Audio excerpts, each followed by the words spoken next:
আসসালামু আলাইকুম। সকলকে জান্নাত কুক বুকের আজকের আয়োজনে শুভেচ্ছা। আজ আমি চিতল মাছের কোফতা কিংবা চিতল মাছের কোফতা কারি করেছি। এটা মূলত আমার মায়ের হাতের রান্না। চলুন দেখে নেই চিতল মাছের কোফতা কারি তৈরি করার পুরো প্রক্রিয়া। এখানে একটা 6 কেজি প্লাস সাইজের চিতল মাছ নিয়ে এর মাথা, লেজ এবং পেটি আলাদা করে নিয়েছি। শুধুমাত্র গাদার অংশ কিংবা পিঠের অংশটাকে নিয়েছি। এবারে একটা ছুরি দিয়ে লম্বালম্বিভাবে এর দুধারে কেটে নিচ্ছি।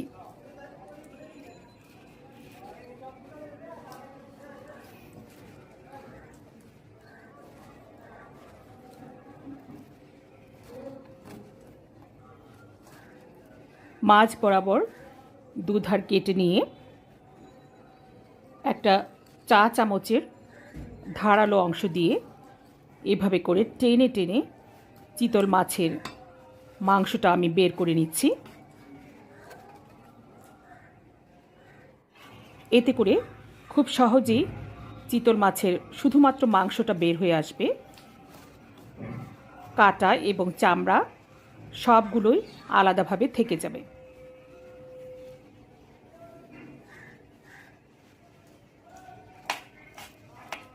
একেবারে কাটাবিহীনভাবে আমি মাংসগুলোকে বের করে নিয়েছি।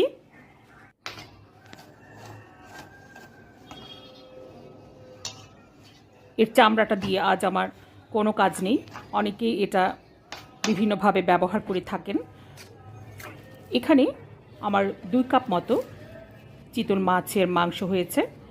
এটাকে এবার কোফতার জন্য প্রস্তুত করে নিচ্ছি।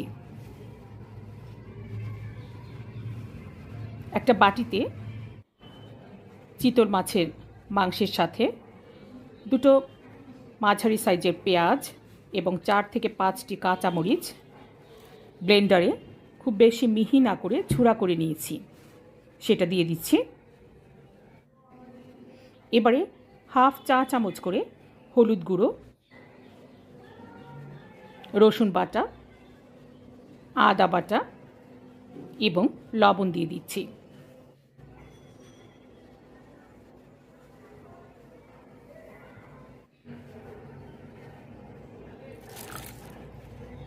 এক টেবিল চামচ ডার্ক সয়া সস দিয়ে দিলাম। এবারে একটা ডিম ভেঙে শুধুমাত্র কুসুমটা এতে দিয়ে দিচ্ছি। দিয়ে দিচ্ছি হাফ কাপ কর্নফ্লাওয়ার। কর্নফ্লাওয়ারের পরিবর্তে মাকে সবসময় সেদ্ধ ভাত এর সাথে চটকে নিতে দেখতাম। এবং সবশেষে 1 মুঠো ধনে পাতা কুচি দিয়ে দিলাম। এবারে হাত দিয়ে খুব ভালো করে সবগুলো উপকরণ মাখিয়ে নিচ্ছি।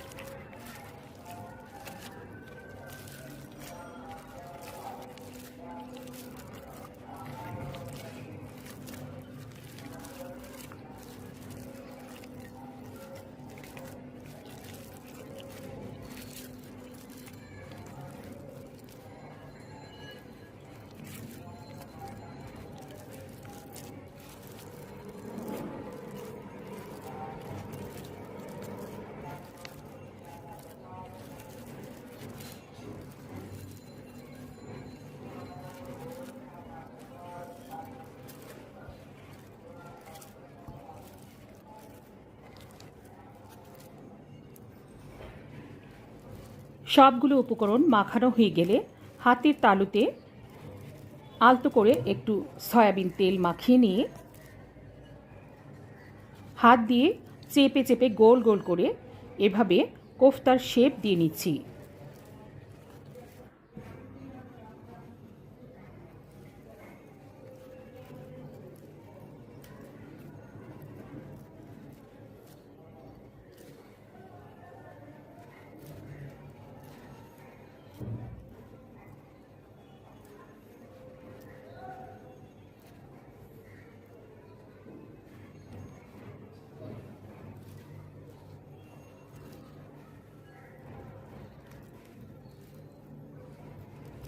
সবগুলো কোফতা তৈরি করা হয়ে গেলে এবারে ভেজে নেবার পালা। চুলোয় 1/2 কাপ তেল গরম করতে দিয়েছি। গরম তেলে এবারে সবগুলো কোফতাকে পর্যায়ক্রমে ভেজে নিচ্ছি।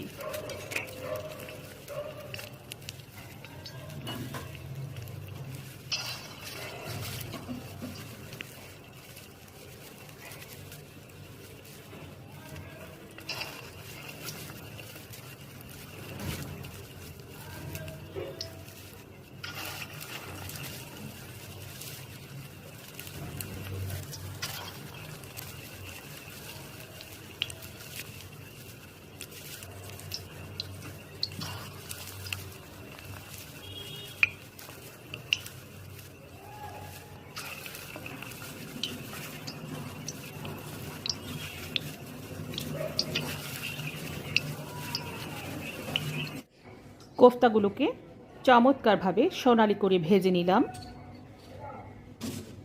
আপনি চাইলে এভাবে করেও গরম গরম ভাতের সাথে পরিবেশন করতে পারবেন।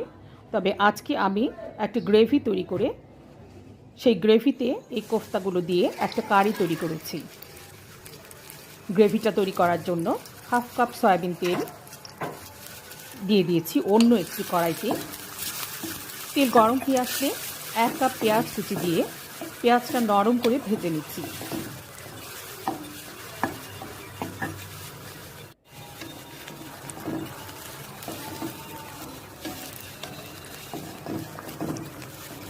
পেঁয়াজটা নরম হয়ে এসেছে। এবারে 1 চা চামচ করে হলুদ গুঁড়ো, লাল মরিচের গুঁড়ো, ধনে গুঁড়ো এবং জিরা গুঁড়ো দিয়ে দিচ্ছি।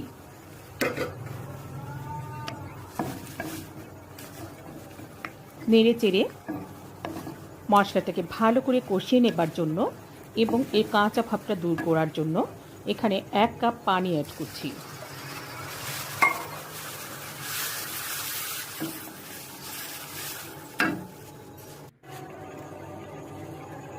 দিয়ে দিচ্ছি 1/2 চা চামচ রসুন বাটা এবং 1/2 চা চামচ আদা বাটা। সবগুলো মশলাকে এবারে খুব ভালো করে কষিয়ে নিচ্ছি।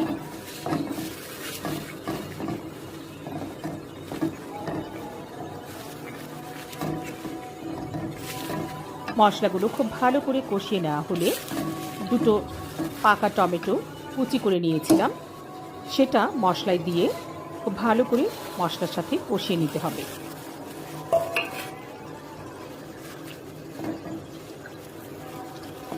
মশলার সাথে টমেটোটা কষিয়ে নেবার ফলে রান্নাতে খুব সুন্দর একটা কালার তৈরি হবে এবং টমেটো নির্যাসের কারণে গ্রেভিটাও খেতে খুবই মজা হবে।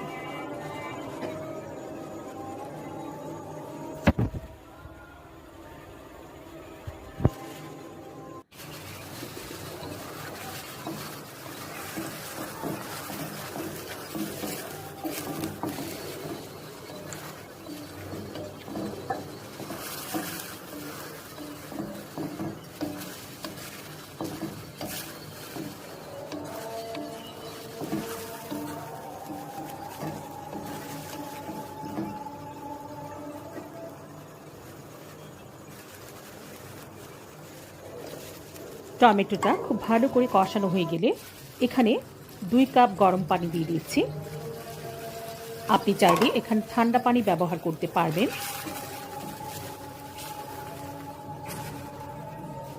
যেহেতু আমি এটা অনেক বেশি ঝোল ঝোল করব না, একটু মাখা মাখা করব, সেই জন্য 2 কাপ গরম পানি আজকে রান্নার জন্য যথেষ্ট।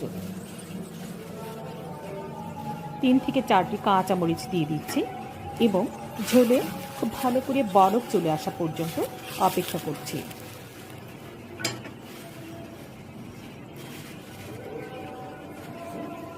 ঝোলে বলক চলে এসেছে।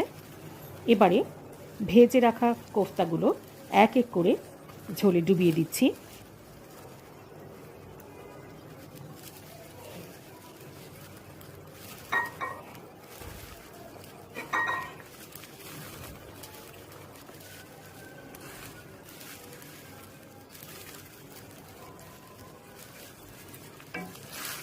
ভাজা কোফতাগুলো দেয়া হয়ে গেলে চুলোর আঁচটা মাঝারি আঁচে রেখে 10 মিনিট এটাকে রান্না করছি।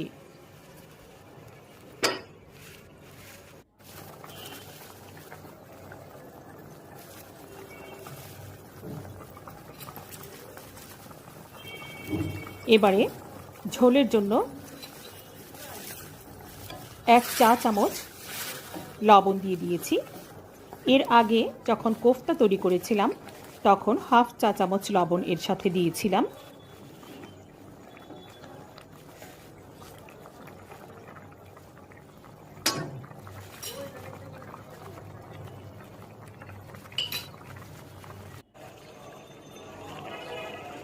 দশ মিনিট পর আমার ঝোলটা বেশ খানিকটা গাঢ় হয়ে এসেছে এবং কোফতাগুলো ঝোলে এবং তেল মশলায় ডুবে খুব রসালো একটা ভাব চলে এসেছে। খুব শীঘ্রই এই রান্নাটি শেষ করতে পারবো। নামানোর আগে 1 মুঠো ধনেপাতা কুচি দিয়ে দিচ্ছি এবং চুলোটা বন্ধ করে দিচ্ছি। চিতল মাছ দিয়ে এরকম একটা কোফতা কারি অনেকেই এখনও পর্যন্ত করেননি, এমনটাই ধারণা। তবে যারা করেছেন তারা কমেন্ট করে জানিয়ে দিবেন আমার সাথে আপনাদের কী কী পার্থক্য রয়েছে। আশা করছি আমার আজকের ভিডিওটি ভালো লেগেছে। রেসিপিটি ভালো লেগে থাকলে বাসায় ট্রাই করবেন অবশ্যই। অনুরোধ থাকবে একবারের জন্য হলেও এই রেসিপিটি বাসায় ট্রাই করবেন। এতক্ষণ পর্যন্ত আমার ভিডিওটি দেখার জন্য সকলকে অসংখ্য অসংখ্য ধন্যবাদ। আবারও হাজির হয়ে যাব যে কোনো একটি নতুন রান্নার ভিডিও নিয়ে। সে পর্যন্ত সকলে অনেক ভালো থাকুন। সকলকে আল্লাহ হাফেজ।